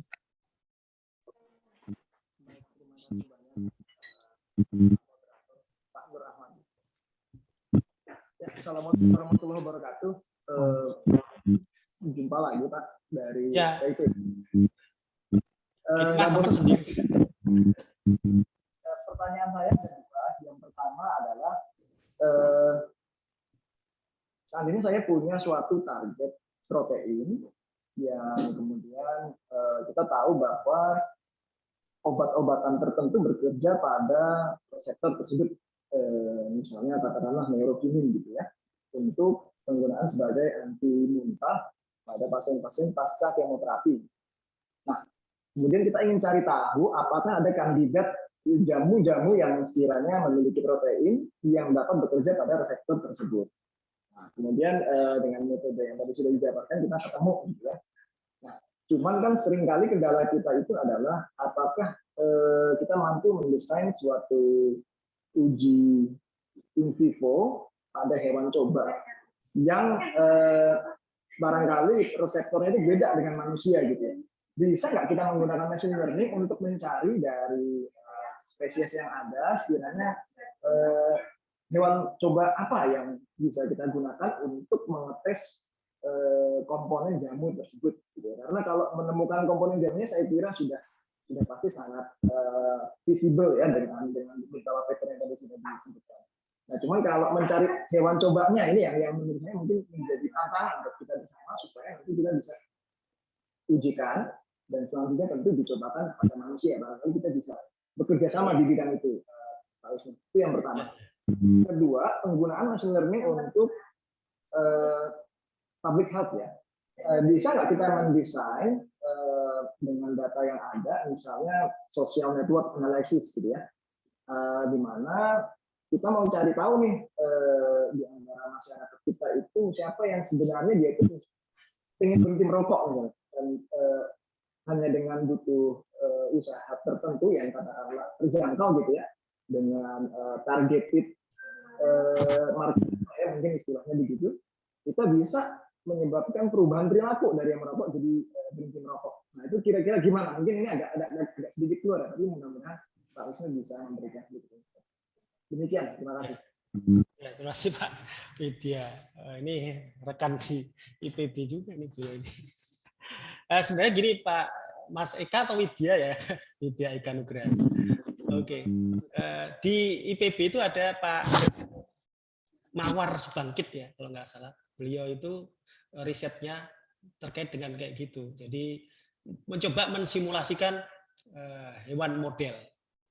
Jadi saya nggak tahu, saya belum pernah lihat sih mensimulasikan hewan model itu seperti apa. Tapi dengan bantuan, termasuk bantuan beliau salah satu visinya ingin mensimulasikan hewan model itu. Ya mungkin setelah tahu perkembangan AI ini seperti itu. Tapi sebenarnya ya secara prinsip itu semua yang dihasilkan oleh komputasi harus divalidasi secara lab. Nah, artinya apa? Sebenarnya apa yang bisa dilakukan oleh komputasi itu hanya mengarahkan ke solusi yang paling dekat, ya kan? Jadi supaya kita nanti mudah melakukan eksperimen dengan biaya yang ringan, biaya rendah, maka itu harus diarahkan. Jangan dibiarkan untuk memilih metode statistik biasa. Mungkin kalau masalahnya problemnya sederhana atau bukan sederhana sih, maksudnya linear misalkan, itu mungkin menjadi mudah. Tapi kalau problemnya kompleks seperti ini, bisa jadi kita kalau menggunakan metode yang biasa statistik atau apa untuk memilih kandidatnya, itu bisa sangat melenceng misalkan seperti itu. Sehingga hasilnya nanti dibuang lagi. Nah, dengan machine learning mengarahkannya seperti itu. Nah, pertanyaannya tadi, mungkin nggak menentukan hewan model yang seperti apa. Nah, tentu saja kalau AI itu nantinya sudah bisa menjangkau bidang-bidang anatomi dan punya data bank datanya terkait dengan anatomi semua hewan-hewan yang bisa dipakai untuk hewan coba, ya nanti mungkin hal itu bisa terjadi. Gitu. Artinya perlu ada kolaborasi ya dengan bagian anatomi dengan AI itu, sehingga nanti bisa tahu kira-kira anatomi kalau ada problem kayak gini itu cocok banget kalau dicobakan ke hewan yang punya anatomi kayak gini, misalnya seperti itu. Mungkin dibayangkan saya seperti itu, Mas. Kemudian yang terkait dengan gaya hidup tadi, saya sebenarnya kurang menangkap nih pertanyaannya, tapi mungkin maksudnya idenya mungkin AI itu bisa mengarahkan orang untuk mengubah gaya hidup, misalnya tadi yang merokok menjadi tidak merokok, ya bisa saja. Mungkin tapi itu berarti melibatkan selain mungkin lebih banyak ke psikologi atau neuro apa itu ya, yang artinya bukan di ranahnya ini ya kayaknya, dan mungkin saya nggak punya ide untuk menjawabnya. Seperti itu mungkin dari saya. Mohon maaf. Itu Mas Eka. Ya, terima kasih kepada Pak Widya dan juga Pak Widya. Tadi Pak atau Pak Eka? Tidak tahu tuh. Iya, Pak Widya dan juga Pak Wisnu atas jawabannya. Mungkin ini terakhir ya dari yang bertanya langsung. Dari sini ada Chris, Pak atau Mas? Silahkan. Ibu. Oh, Ibu, mohon maaf Ibu. Silahkan Ibu.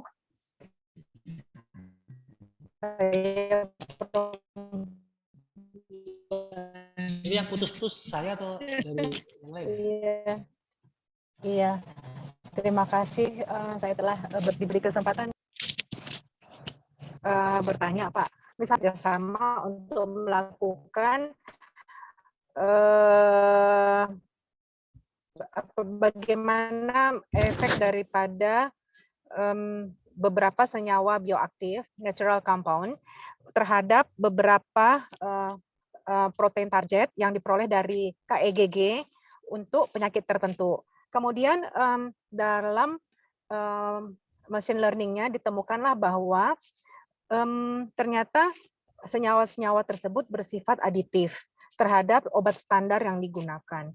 Nah, begini Pak, maksudnya kalau misalnya nanti dari hasil machine learning ini dia sudah diketahui aditivitasnya dia itu dari skornya yang minus 10 sampai 10 itu, kemudian mau dinaikkan menjadi penelitian laboratorium. Data apa yang paling kita andalkan di situ, Pak? Apa kita harus juga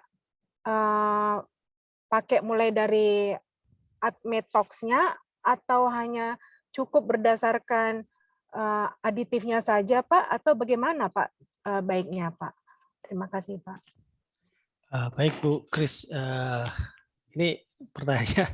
Ya baik, ini memang jadi sering jadi isu bagi kami ya, saya terutama ketika menghasilkan sebuah solusi atau sebuah kandidat senyawa, maka yang dilakukan sebenarnya adalah kita duduk bareng ini Bu, antara saya kemudian dengan, kalau di pusat biofarmaka ini adalah dari kebetulan Prof. Irmarida, Pak Rudi dan sebagainya dari kimia, ada juga yang dari farmasi dulu S1-nya.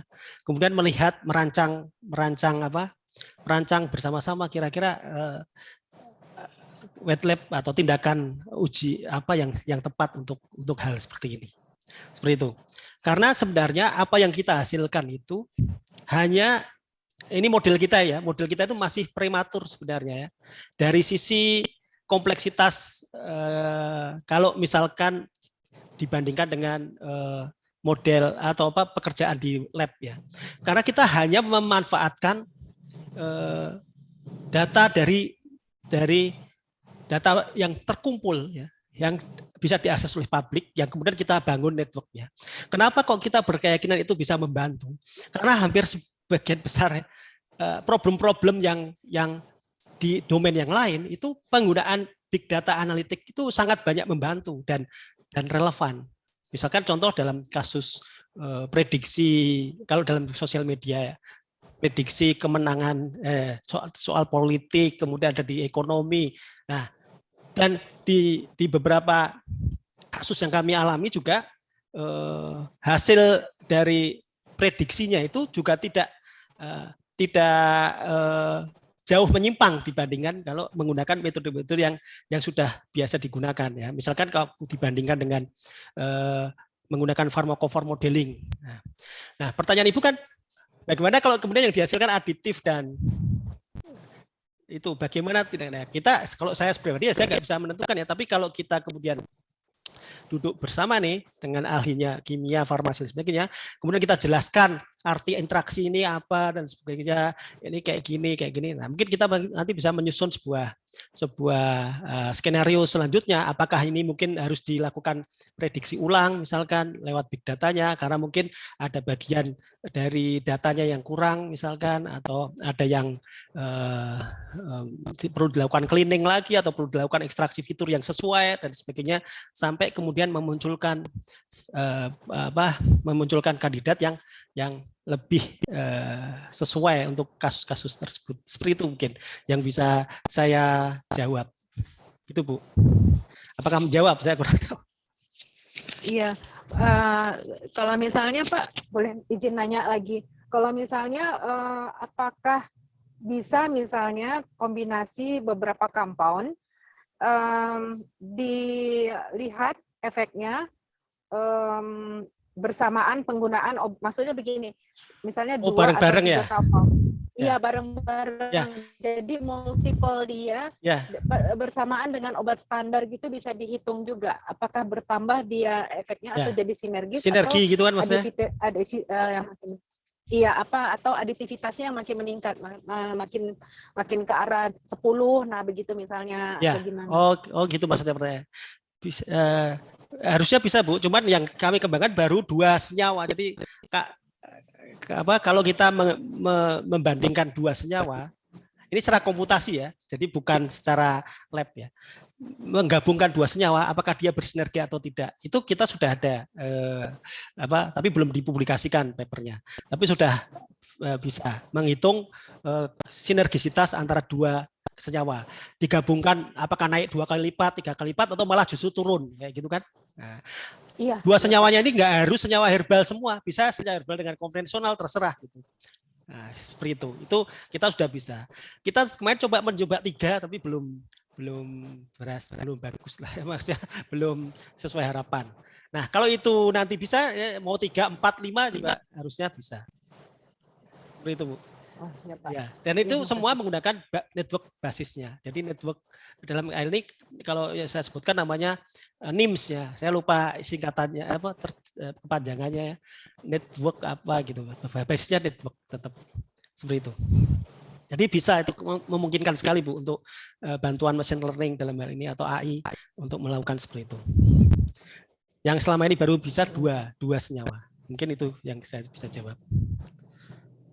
Terima kasih Pak. Ya, terima kasih Bu atas pertanyaannya. Selanjutnya pertanyaan dari chat ya. Yang pertama terkait interaksi, apakah memungkinkan untuk memasukkan beberapa jenis directed relasi sekaligus sehingga graph yang tercipta adalah sebuah knowledge graph atau KG. Dan pertanyaan kedua, dan apabila memungkinkan seberapa komplekskah untuk menganalisa sebuah knowledge graph? Nah, ini menarik nih pertanyaannya Pak Mulyadi ya. Saya harus, kalau menurut saya sih mungkin bisa ya, kalau mungkin bisa, cuma saya bukan di bidang itu ya, jadi saya nggak bisa menjawab itu apa seberapa kompleksnya ya. Tapi memang sebenarnya gini, kalau yang kita lakukan kan sebenarnya murni tanpa mempertimbangkan tadi apa itu, misalkan interaksinya itu mana yang mempengaruhi. Misalnya protein-protein berinteraksi. Protein mana yang sebenarnya lebih mempengaruhi atau lebih aktif misalkan. Karena kita dalam hal ini orang komputer kami nggak punya knowledge ya, seperti yang dikatakan Pak Mulyadi tadi. Knowledge yang mengatakan bahwa misalkan seharusnya protein inilah yang kalau digambarkan dalam graf itu punya arah ke protein yang lain, atau dalam kasus drug target interaction juga sama. Nah, ya kalau seandainya nih Pak Mulyadi ini punya informasi-informasi yang seperti itu atau knowledge yang seperti itu, maka kita bisa mungkin kerjasama untuk mengembangkan sebuah knowledge graph. Nah, kemudian sekompleks apa itu knowledge graph? Tentu saja sekompleks seberapa banyak knowledge yang mau kita cover kan, tentu saja. Kan dalam hal ini kan dalam kasus kami ini kita benar-benar membatasi, tidak ada jadi interaksi itu semata mengatakan bahwa sebuah protein itu akan melakukan berinteraksi dengan protein yang lain, entah itu secara fisik berinteraksinya atau mungkin dalam pensinyalan atau mungkin dalam apa gitu. Itu semua digambarkan sama seperti itu. Kenapa kok kita bekerjanya seperti itu? Karena tujuan kita cuma mau melakukan screening. Nah, nanti akan ada apa namanya pekerjaan lanjutan, analisis, macam-macam gitu.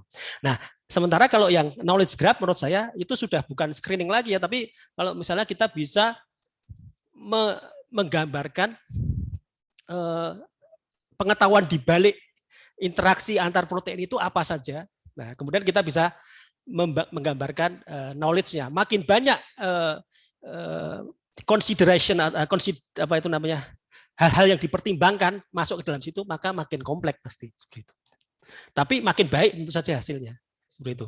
Itu mungkin yang bisa saya berikan, dan saya harapkan kalau memang itu kita bisa bekerja sama mungkin Pak Mulyadi. Itu Pak Mulyadi dari saya, mudah-mudahan menjawab ya. Terima kasih Pak Mulyadi. Mungkin terakhir ya, ada yang ingin bertanya lagi terakhir? Nggak ada ya. Mungkin ini ada pertanyaan terakhir sederhana ya dari Pak Rangga. Kira-kira untuk materi apakah bisa di-share? Insya Allah nanti saya berikan ke Mas Nur ya. Terima kasih Pak. Nanti kita coba ini ya, sekalian kita share ke para peserta dan juga atau gimana? Kalau berat tuh kalau saya share sekarang belum saya PDF kan. Mungkin nanti saja Pak. Jadi dikirimkan ke kami panitia. Nanti kami kan akan mengirimkan ini ya, sertifikat bagi yang terdaftar dan mengikuti. Sekaligus nanti ada link ke downloadnya. Mungkin itu saja. Mungkin saat ini sebenarnya terima kasih banyak atas Pak Wisnu atas penyampaiannya dan juga atas jawaban-jawabannya. Sangat mencerahkan. Dan kita kan di Indonesia terkenal dengan sumber daya hayatinya, dan verbal dalam hal ini bisa menjadi ini ya, salah satu apa Pak nyebutnya, alternatif atau komplementari Pak? Komplementari obat dari obat tradisional. Bisa, kalau alternatif berarti kan menggantikan. Kalau komplementer itu kayak ajuvan gitu, bisa juga sebenarnya. Jadi dua-duanya bisa sebenarnya. Oke, iya. Jadi salah satu ini ya titik kuat kita, dan semoga dengan adanya ini pengembangan di bidang ini bisa memajukan obat-obat herbal di Indonesia. Dan sebenarnya kalau AI tadi kan nggak terbatas ke obat herbal, ya bisa obat yang biasa, dan lebih jauh dari itu bisa untuk aplikasi berbagai macam. Nah, untuk aplikasi selanjutnya seperti apa, silakan ikuti terus ini ya, acara-acara dari Pusat AI untuk kedepannya di bulan depan. Topiknya nanti akan dikabari melalui channel-channel Pusat AI ITB. Bisa follow Instagramnya atau website. Di poster yang kemarin kami kirim ya, itu ada di bagian bawah. Ini ada yang bertanya, apakah kemarin sertifikat boleh di-share via email? Nah, nanti akan kita share via yang terregistrasi dan tervalidasi. Oke, mungkin sekian dulu sebelum kita beranjak ke penutupan. Kita mungkin sebaiknya foto bersama ya. Jadi bagi Bapak Ibu-ibu yang belum membuka kamera, mungkin sebaiknya buka kamera agar bisa terdokumentasi dengan baik.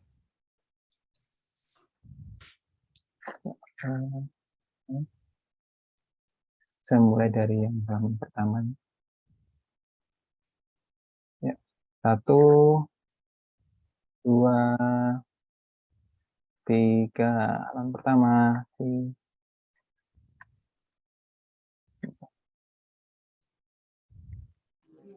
Saya baru pertama kali nih screen seperti biasanya, cuma jadi peserta. Selanjutnya yang kedua. 1, 2, 3.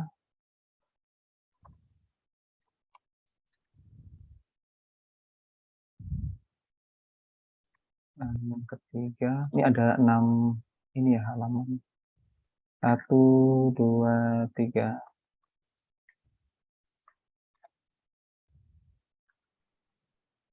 Sore Mas Nur, jadi nggak usah isi link lagi ya Mas Nur.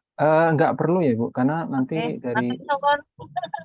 dari Zoom ini nanti bisa diekstrak ya secara otomatis siapa-siapa yang hadir, dan nanti kita cross check dengan yang waktu itu mendaftar. Mungkin sebentar lagi ya. Jadi sekarang yang ke-4. 1, 2, 3.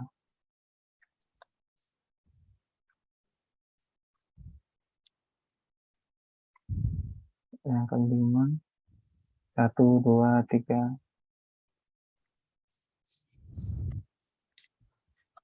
Yang terakhir.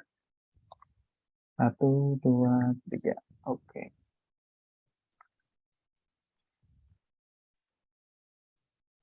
Ya, terima kasih banyak atas kehadirannya Bapak Ibu semua di acara AI Talks ITB yang ke-4. Nantikan kembali kehadiran AI Talks yang ke-5 di bulan depan. Informasi selanjutnya akan dikirimkan melalui channel kami. Untuk itu, saya sebagai moderator pada kesempatan kali ini, mohon maaf jika ada hal-hal yang kurang berkenan. Kita jumpa lagi di pertemuan berikutnya. Saya tutup. Assalamualaikum warahmatullahi wabarakatuh. Waalaikumsalam. Ya, terima kasih Mas Nur. Terima kasih banyak Pak Wisnu. Ya, sama-sama. Terima kasih Pak Wisnu. Enggak. Terima kasih banyak semua peserta. Sama-sama Bu. Saya pamit ya Mas Nur. Ya, terima kasih Pak. Enggak Bapak Ibu, Assalamualaikum. Waalaikumsalam warahmatullahi wabarakatuh.